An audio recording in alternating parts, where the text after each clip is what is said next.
is my first meal. Ang hirap gumawa ng ibang lotion sa bibig.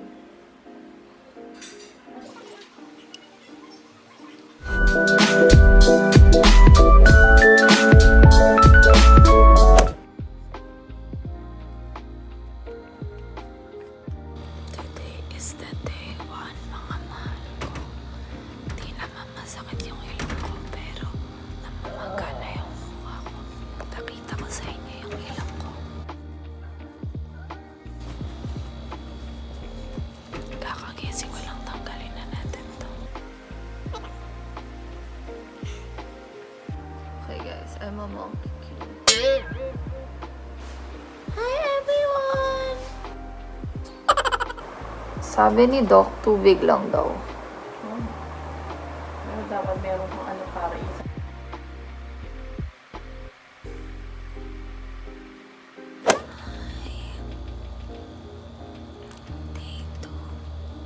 Hello mga mahal ko, ngayon is my day 2 after the operation. So at the moment, wala naman ako nararamdaman anything.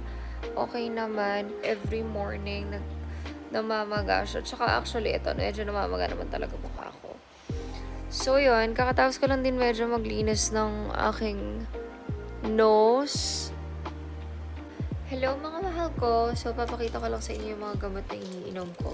So, I have yung pang pain at saka yung sa pamamaga. So, isa 3 times a day, tapos yung isa naman twice lang a day. So, kita nyo naman, parang meron pa siyang konting bruising, pero sobrang konti lang niya.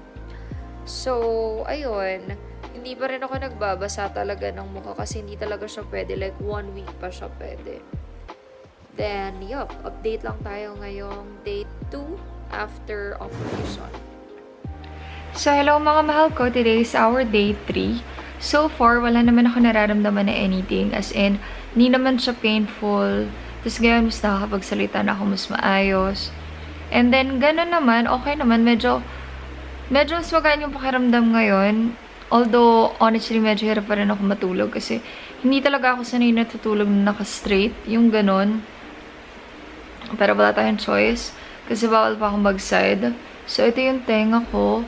Actually, bumili na rin ako ng mga turban kasi kailangan talaga like walang nakasabit sa mukha, nakasabog sa mukha. So, today, day 3 natin ngayon. Tapos mamaya papakita ko na lang kung paano ako maglinis. Kakain lang din ako. Effectivity nun habang natutulog ka. Morning, di ba? Morning, gising ka.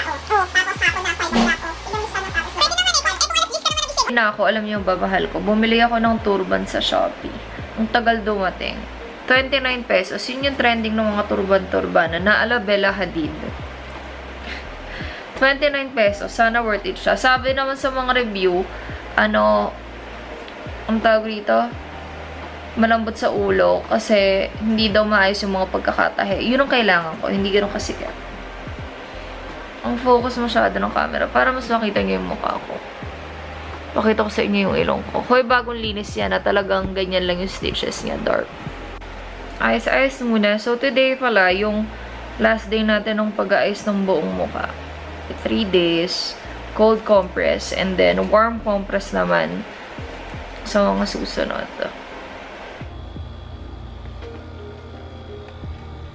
Today is day 4. Tayo ay maglinis ng sugat. So, ito yung mga gamot natin. At maglinis muna tayo ng ating mukha. Medyo may pamamaga pa rin. Like, hindi pa rin ako makaano sa mukha ko.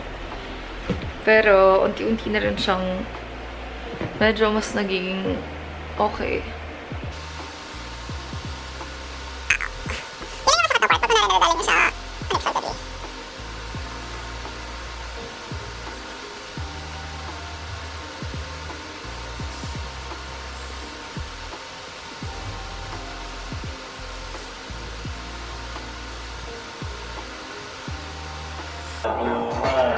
You know, I'm doing the math. We already have 4 blocks of ice that I guarantee all uphill isn't it? Holy crap. I have no idea how many more blocks of ice we're gonna have to take to the top. But if it continues to be... Hello mahal ko, today is the day 5. And as you can see, medyo umukay na nga lalo yung boses ko.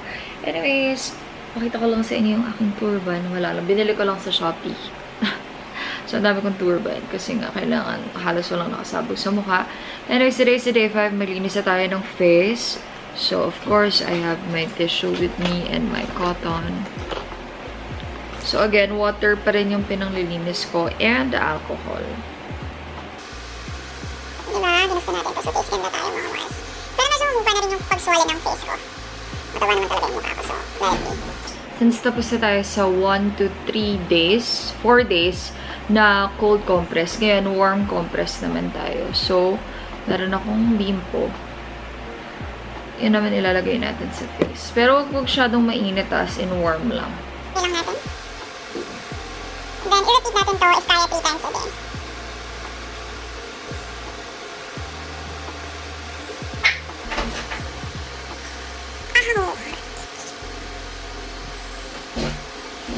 Ito yung mga nipis ko sa panglilinis ako. Like, yung mga ganyan, tapos ang kapit sa ilong yan, so nakakaching ako. Kaya dapat matanggal ko sila. Kasi pag hindi, worst. Sumasabit kasi yung hibla.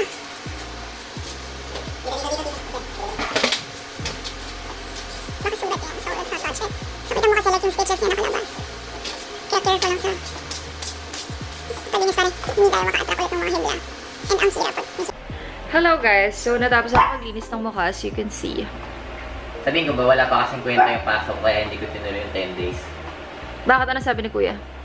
Dating personal nagagawin ko. Ayoko, hindi ko matatansya yung sakit yun eh. Hindi ako nasasaktan. Sige. Tangik, ayoko. Linisin mo lang ng dito. Ano, ganyan lang? Yeah, ano. Baka mamay. Sige, dikit mo. Hindi ko naman nararamdaman eh. Nakakatakot, hindi ko tansyado yung sakit eh. Hindi, okay lang. Basta yung linisin mo lang yung dugo. This is my nurse. His name is H.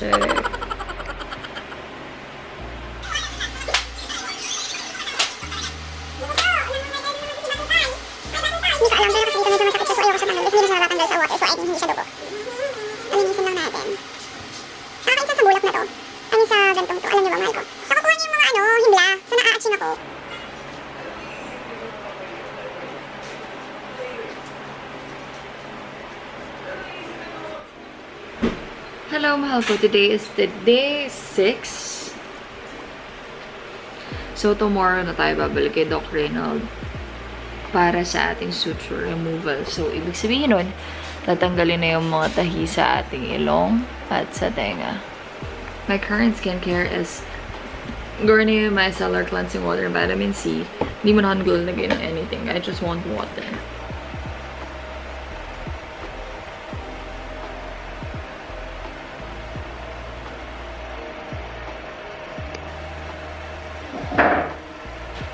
Hello mga mahal ko, today is the day 6 and kakalinis ko lang, naligo na rin ako. So pakita ko lang ulit sa inyo yung nose ko. Ngayon so far sobrang gaan, as in mas comfortable na ako matulog, mas nasanay na ako matulog, and yeah, tomorrow is doon na yung babalikan natin kay Doc Reynald and ipapatagal na natin yung sutures. So abangers tayo. So again, pakita ko lang sa inyo yung nose natin. Side profile check. So, nawala na rin yung pag-bruise and pag-swell ng mukha ko, which is so much better. And mas nakakapagsalita na rin ako ng maayos. And of course, kumakain pa rin ako ng normal food na. Pero hindi lang muna yung matitigas na mga karne, ganyan. Yung mga tipong malalambot pa rin. So, siguro patatagalin ko lang siya ng ganun. And, yup. Anyways, yun lang naman. Update lang tayo ngayon. At naglista na rin ako ng mga questions natin kay Doc para masagot ko rin and also ma-discuss ko sa inyo sa video na to. So, for today, this is just a journey and then yung mga questions is after na rin. Hindi pa ako makangiti ng full kasi parang medyo kumikurot siya. So, hindi ako makangiti pa tsaka makagawa ng ibang reaction sa mukha. Pero hopefully, sooner, pag mas lalong nag-heal na tong ilong natin, magagawa natin lahat. Sugat na silang lahat ng mga Mars. So guys, may tahirin pala ako hanggang sa loob, oh. Kung mapapansin nyo, may tahi ako hanggang sa loob. Kasi binawasan din yung ailer ko. Pero sa loob yung stitches niya. Hello mga mahal ko, thank you for watching my super raw rhinoplasty journey from day 1 to day 7. Alam ko, nakakabitin dahil madami pa kayong tanong sa inyong isipan. Lalo na kung magkano nga ba itong nagastos ko, sino ba itong doktor ko, ano nga ba ang mga ginawa sa ilong ko, at kailan na ba ang nose reveal. Kalma lang mahal ko dahil sa next videos ko na ang mga ito. Sa ngayon, literal na shinare ko lang yung journey ko para talagang diary, diba? Ng isang buong linggo dahil ito talaga yung pinaka-crucial at para na rin may idea yung may mga balak magpagawa or sumailalim sa ganitong surgery kung ano nga ba talaga ang mga pinagdadaanan ko during my recovery stage. But again, disclaimer, this is my whole experience. It may or may not be the same sa iba. I'm just here to share mine. So muli mga mahal ko, single ka man o hindi, mataba man o mapayat ang iyong pisngi, may chalky hits na nagmamahal sa inyo. Kaya naman mga mahal ko, I'll see you on my next video. Bye!